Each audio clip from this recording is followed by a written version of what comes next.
Bonjour à tous. Ici, c'était le père d'Emmanuel Macron, Jean-Michel Macron, qui avait révélé le poteau rose. Dans une interview, il vient de révéler le plan de Macron et qui nous conduit tout droit à la volonté de mettre en place un gouvernement technique en France. Comprendre technico-mondialiste, là pour appliquer la politique de Bruxelles. Ça paraît clair au moment où les institutions européennes d'ailleurs le rappellent très clairement. Et nous revenons à ce que nous avons dit depuis le premier soir, le 9 juin, quand Macron annonce par surprise la dissolution de l'Assemblée nationale. Nous disons, il y a un piège. Il y a un piège, le chaos et le gouvernement technique, en y arrivant soit directement, soit après l'échec d'une opposition à qui on refilerait le bébé en sachant qu'elle va se planter, on va y revenir, pour derrière, évidemment, appliquer la politique dure du lobby euro-mondialiste, la France sous tutelle. Ça semble être clair, et c'est le père d'Emmanuel Macron qui le révèle, peut-être sans le savoir. Enfin, tout ça est difficile d'imaginer leur communication. Nous n'avons pas toutes les clés, mais en tout cas, nous savons où ça mène. La seule antidote face à cela, c'est une rupture radicale. Je vous le redis, et je vous le dis, je vous le redis, c'est d'être très clair, repolitiser le débat sur des vrais thèmes, notamment redonner les clés du pays aux Français, reprendre le contrôle. Il n'y a pas d'autre sujet là-dessus. Et nous allons reparler dans cette vidéo. Merci de la faire circuler, merci pour cela de vous abonner ou réabonner à cette chaîne YouTube par un petit clic en dessous sur s'abonner, c'est un clic gratuit pour vous. Vous êtes abonné à la chaîne plutôt que pas abonné, vérifiez ou réabonnez-vous si YouTube vous a désabonné. Plus vous êtes abonné, plus vous faites ce petit clic qui prend un quart de seconde pour vous, vraiment, plus les vidéos seront recommandées par YouTube, plus on va toucher les personnes qui vont nous découvrir. C'est comme ça que ça fonctionne, c'est un par un qu'on va chercher les gens. Donc merci à vous d'avoir compris l'intérêt, bien évidemment, et puis... vous savez qu'on est en direct à 19h ce vendredi, ce 5 juillet, là, sur la chaîne. Je prends toutes vos questions en direct, réfléchissez-y. On sera à 2 jours du vote. Dans la marmite, là, vraiment à quelques heures de la fin de la campagne législative. Deux jours du vote, du second tour. Et puis la suite, et puis le monde, il y a de l'actualité, il se passe plein de choses. Bref, sans tabou, sans langue de bois, directement, on est là pour un très gros direct sur cette chaîne à 19h. Ramenez du monde, soyez là, ce vendredi 5 juillet. Et bien sûr, toujours les assises de la souveraineté, j'y reviendrai précisément, mais... inscription si vous comptez venir sous la vidéo en description. Ça vous engage pour l'instant à rien, mais au moins on a votre contact, on pourra vous recontacter facilement. C'est un très gros moment à la rentrée. Et je vous attends, patriotes. Vous pouvez adhérer, réadhérer ou faire un don par les 2 premiers liens sous la vidéo en description dès maintenant au mouvement. C'est dès maintenant qu'il faut se battre. J'ai besoin de vous. Je ne peux pas y arriver seul. On est en train de bâtir la relève. Déjouer le plan de Macron. Nous, on ne s'est pas planté. Et vous pouvez également retrouver ces liens d'adhésion, réadhésion ou don au mouvement dès maintenant sur notre site les-patriotes.fr, bien sûr. Je vous en reparle tout à l'heure. Allez, on y va. Mettre sous tutelle la France, arriver à un gouvernement technique pour le faire, une sorte de troïka, la grecque, comme ils ont connu en Grèce, oui. Et il se trouve que ce plan prémédité, qui avoue que c'est prémédité, c'est le propre père d'Emmanuel Macron qui l'avoue. Dans une interview qu'il a donnée à la presse locale à l'Est républicain ce 3 juillet. Il s'appelle Jean-Michel Macron. Le titre, Jean-Michel Macron, : mon fils m'avait parlé de la dissolution 2 mois avant. Donc il l'a annoncé le 9 juin, donc 2 mois avant, c'est début avril. Je vais vous lire un extrait pour que vous compreniez bien de cette interview. Dans l'Est républicain. Jean-Michel Macron n'a pas été surpris quand son fils a annoncé la dissolution de l'Assemblée nationale le 9 juin, provoquant un tremblement de terre politique, écrit l'Est républicain.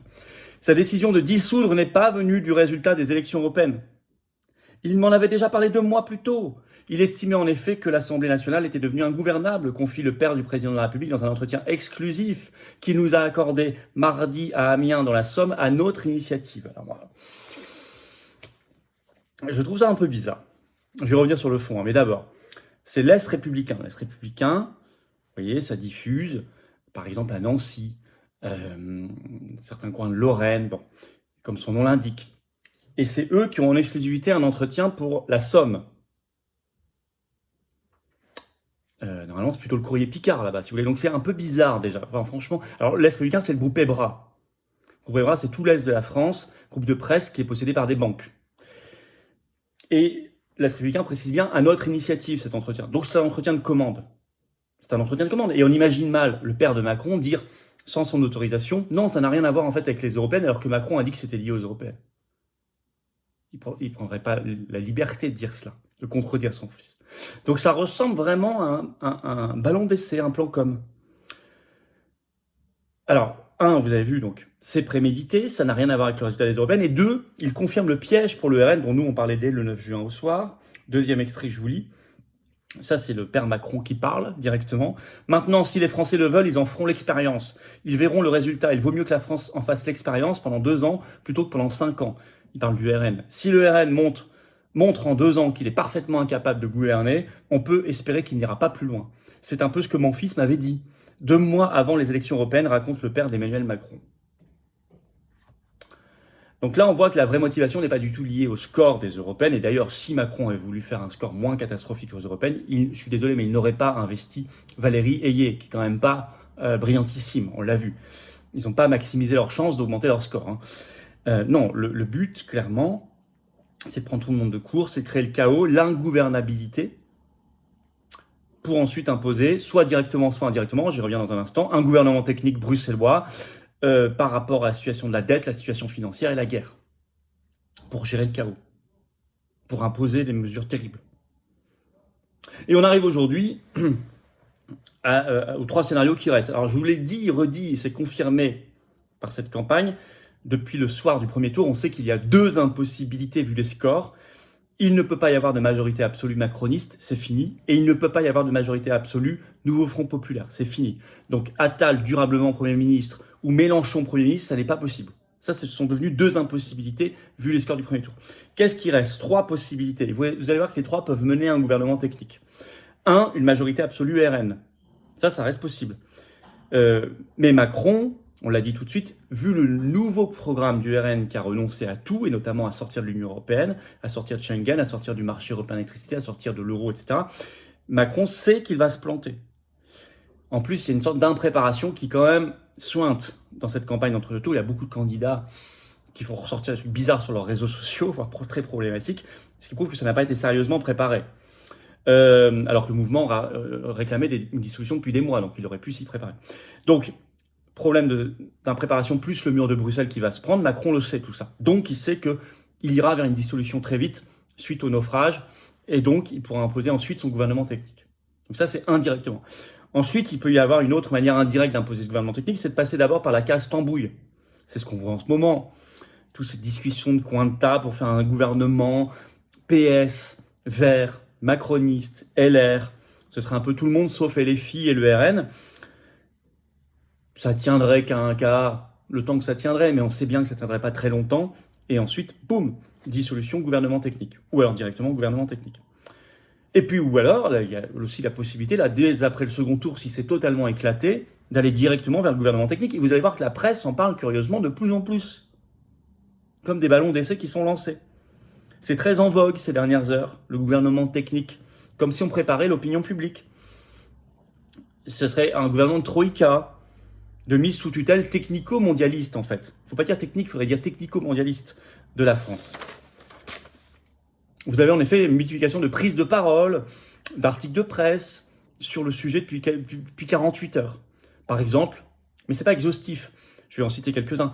BFM Business, 2 juillet, qui titre « Que pourrait faire un gouvernement technique qui dirigerait la France en cas d'absence de majorité ?» Et le chapeau est très clair de l'article, je vais vous le lire. Alors que le scénario d'aucune majorité ni d'aucune coalition est envisageable à l'issue des législatives, ne resterait plus que la solution d'un gouvernement technique sans appui politique. Et je cite toujours dans l'article, l'hypothèse d'un gouvernement technique est de plus en plus évoquée. Sa définition, on l'a dans l'article, ne reste plus alors que le scénario d'un gouvernement dit technique qui serait composé d'experts, économistes, hauts fonctionnaires, diplomates, 3 petits points, eux-mêmes chapeautés par une personnalité consensuelle à Matignon, un concept un peu flou en France qui n'a jamais existé sous la Ve République. Vous savez, j'avais parlé dans un entretien que j'ai fait il y a quelques temps là, avec Pierre-Yves Rougeron, après le premier tour, d'un article de l'Express qui évoquait la possibilité, par exemple, de mettre François Villeroy de Galhau, l'actuel gouverneur de la Banque de France, comme Premier ministre. Ça, c'est un gouvernement technique. Alors, très concrètement, je cite toujours, il s'agirait d'une super administration chargée d'assurer la continuité de l'État. L'article de BFM Business nous dit que ça existait par exemple en Italie, 2 fois récemment, Mario Monti entre 2011 et 2013, puis Mario Draghi 2021-2022, c'est toujours des personnalités très européistes. Je cite, « Pour tenter d'abaisser le niveau de la dette italienne qui atteignait des seuils critiques, ces gouvernements ont permis de dépolitiser l'austérité. » Cette formule est intéressante. Ça a permis de dépolitiser l'austérité, de la faire passer directement par la technique, sous couvert de technicité, d'expertise. D'autres articles en parlent, CNews le 3 juillet parle de gouvernement technique, La Dépêche le 3 juillet, TF1 le 3 juillet, qui résume d'ailleurs ce que ce serait, je vais vous lire un petit extrait de l'article de TF1. Dans ce cas-là, on nomme un général aux armées, un professeur de droit à la justice, un grand directeur de banque à l'économie et aux finances, ainsi de suite, résumé sur LCI, le constitutionnaliste Dominique Chagnollaud de Sabouret. Et puis vous avez des personnalités politiques qui en parlent, comme Xavier Bertrand, il l'a dit sur France Inter ce 3 juillet, qui évoque lui ce qu'il appelle un gouvernement provisoire, pour pas dire gouvernement technique.